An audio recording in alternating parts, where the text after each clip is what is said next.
बिस्मिल्लाहिर्रहमानिर्रहीम अस्सलाम वालेकुम नाजरीन मोहतरम। जैसा कि आप लोग को मालूम है कि सऊदी अरेबिया ने पाकिस्तान समेत 14 ममालिक के ऊपर फैमिली विजिट वीज़ा की पाबंदी लगा दी है।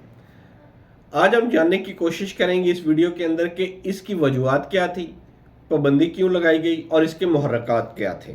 वो हम इसमें आज आपके साथ शेयर करेंगे। सबसे पहले हम आपके साथ शेयर कर रहे हैं, स्क्रीन के ऊपर वो 14 ममालिक के नाम शो हो रहे हैं जिन ममालिक के ऊपर सऊदी अरेबिया ने पाबंदी लगाई। सबसे पहला नाम है Ethiopia, Jordan, India, Pakistan, Bangladesh, Algeria, Sudan, Iraq, Morocco, Yemen, Indonesia, Tunis, Egypt और नाइजीरिया। अगर हम 14 ममालिक को देखें कि तो ये 14 के 14 ममालिक इस्लामी ममालिक हैं। तमाम के तमाम इस्लामी ममालिक हैं।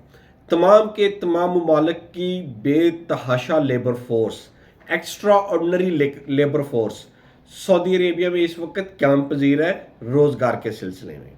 यानी ये 14 ममालिक ना सिर्फ इस्लामी ममालिक है बल्कि इनकी लेबर फोर्स भी सऊदी अरेबिया में मौजूद है।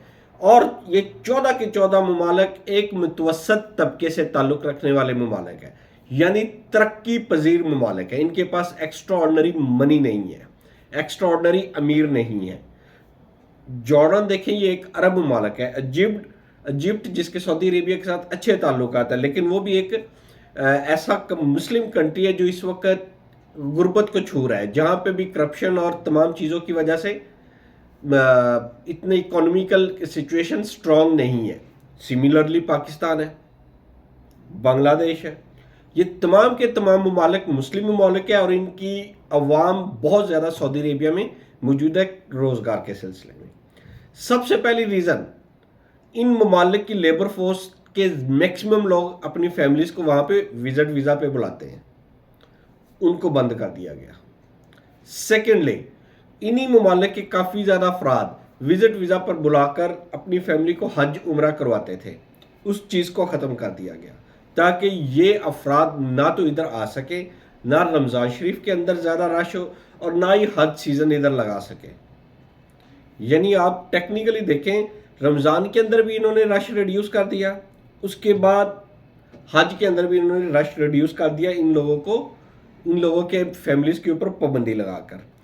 ये तो थी उसकी सबसे बड़ी वजह। इसके अंदर जो अफेक्टेड हुआ वो हुआ सिंगल एंट्री विजिट वीज़ा।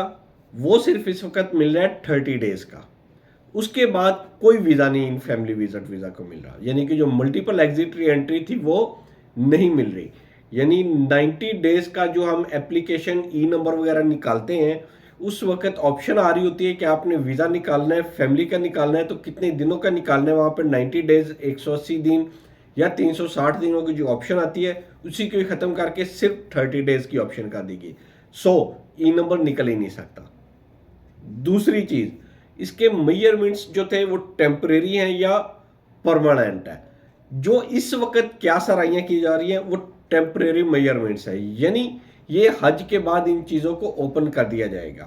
और अगर हम पहले की बात करें तो पहले भी कुछ अर्सा ये अक्सर औकात बंद रहता है। तो उसमें क्या होता है कि जिनके वीज़े निकल चुके हैं, ये उन अफराद के लिए जिनके वीज़े निकल चुके हैं, जो सोच रहे हैं कि हमने एक इन्वेस्टमेंट कर दी, वीज़ा लगा दिया, अब नहीं लग रहा क्या ये बाद में कारामद होगा या नहीं होगा, ये उनके लिए ये बाद में कारामद होगा। पहले भी सऊदी अरेबिया ऐसी प्रैक्टिस कर चुका है। तो जब बाद में ओपन होते हैं तो पिछले चाहे एक्सपायर भी हो चुके हो वीज़े, वो दोबारा री इशू हो जाते हैं और उनके ऊपर एक्स्ट्रा एक्सपेंसेस आपके नहीं आती, जस्ट आपने स्टैंपिंग करवानी और आपके ये लिए यूज़फुल हो जाएंगे। क्या ये दूसरी कंट्रीज़ के ऊपर भी इम्पैक्टफुल है? तो इसका जवाब है नहीं।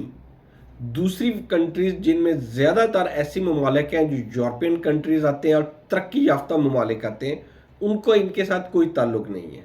वो ईज़िली आ जा सकते हैं। वो 90 डेज़ का ट्रांजिट 96 आवर्स का ट्रांजिट वीज़ा भी यूटिलाइज़ कर सकते हैं। वो ऑन अराइवल वीज़ा भी यूटिलाइज़ कर सकते हैं। ये सिर्फ इन 14 ममालिक के ऊपर ही है जिनकी मुस्लिम अक्सरियत आबादी है। ये टेक्निकल चीज़ है कि मुस्लिम अक्सरियत आबादी वाले ममालिक के ऊपर इन्होंने इसको किया है। इसकी जो पॉसिबल रीजंस थी वो हमने आपसे डिस्कस कर लिए हैं कि ये हज और रमज़ान शरीफ में जो है ना क्राउड, उसको मैनेज करने के लिए उन्होंने ये किया है।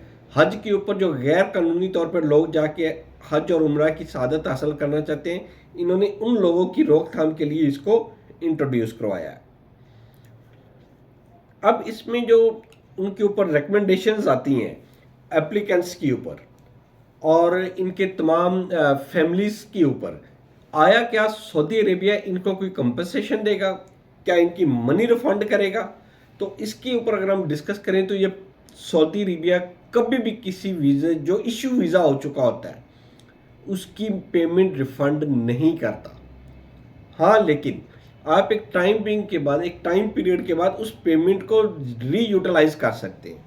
آپ ویزا دوبارہ کر سکتے ہیں، آپ ویزا لے سکتے ہیں. جب انشاءاللہ ہماری امید ہے، قوی امید ہے کہ حج کے بعد یہ اوپن ہو جائے گا، حج کے بعد فیملی وزٹ ویزا لگنا شروع ہو جائے گا، اس وقت یہ لگنا شروع ہو جائیں گے.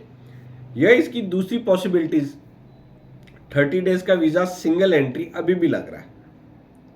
اگر ہم اس چیز کو مد نظر رکھیں کہ یہ 30 ڈیز کا ویزا لگ رہا ہے، کیا ہم اس میں یوٹیلائز کروا سکتے ہیں؟ جی بالکل، آپ اس کو اس چیز میں یوٹیلائز کروا سکتے ہیں، لیکن اس کے لیے آپ کو فائدہ کوئی نہیں ہوگا. آپ کی ادھر ایکسپینسز زیادہ آ جانی ہیں. 30 ڈیز کا عمرہ ویزا لیں، آپ کے ایکسپینسز کم آ جانے ہیں. اعتماد آفس میں جب یہ آپ سٹیمپ کروانے جائیں گے تو آپ کا 60-70 ہزار روپے کا خرچہ آ جاتا ہے اٹیسٹیشن الگ سے، منسٹری آف فارن افیئر کے دھکے الگ سے لگتے ہیں، اور پھر جا کے آپ کا یہ ویزا لگنا اور وہ بھی 30 ڈیز کا. لیکن انسٹیڈ آف دس آپ عمرہ ویزا لگوائیں، 30 دنوں کا لگوائیں، 60 دنوں کا یا 90 دنوں کا، کم پیسوں میں لگ جانا ہے. کوئی اٹیسٹیشن کی ضرورت نہیں، کسی ویریفیکیشن کی ضرورت نہیں ہے، وہ آپ ایزیلی اور سموتھلی اس کو کر سکتے ہیں. یہ تو تھی اس کے متعلق بریف انفارمیشن. ٹیکنیکلی بات جو ہم نے شروع میں بھی ڈسکس کی کہ یہ 14 کے 14 ممالک اسلامی ممالک ہیں. یہ 14 کے 14 ممالک کی لیبر فورس اس وقت سعودی عربیہ میں کام کر رہی ہے. صرف انہی کو ہی ہٹ کیا گیا ہے، انہی کو ہی دیکھتے ہوئے 14 ممالک کی فہرست ترتیب دی گئی ہے تاکہ یہ لوگ اپنی فیملی کو بلا کر حج یا عمرہ نہ کروا سکیں. ہماری آپ سے ریکویسٹ یہ ہے کہ سعودی قوانین میں 2025 بہت بڑی تبدیلیوں کا سال آیا ہے.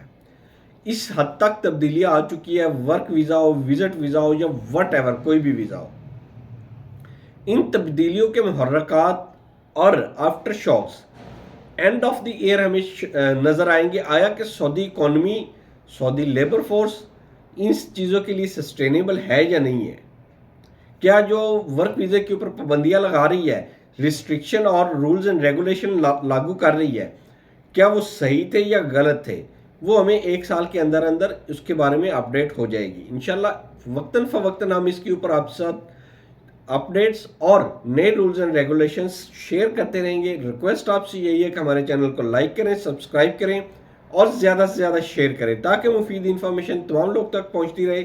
اللہ تعالیٰ آپ کا حامی و ناصر ہو. اللہ حافظ.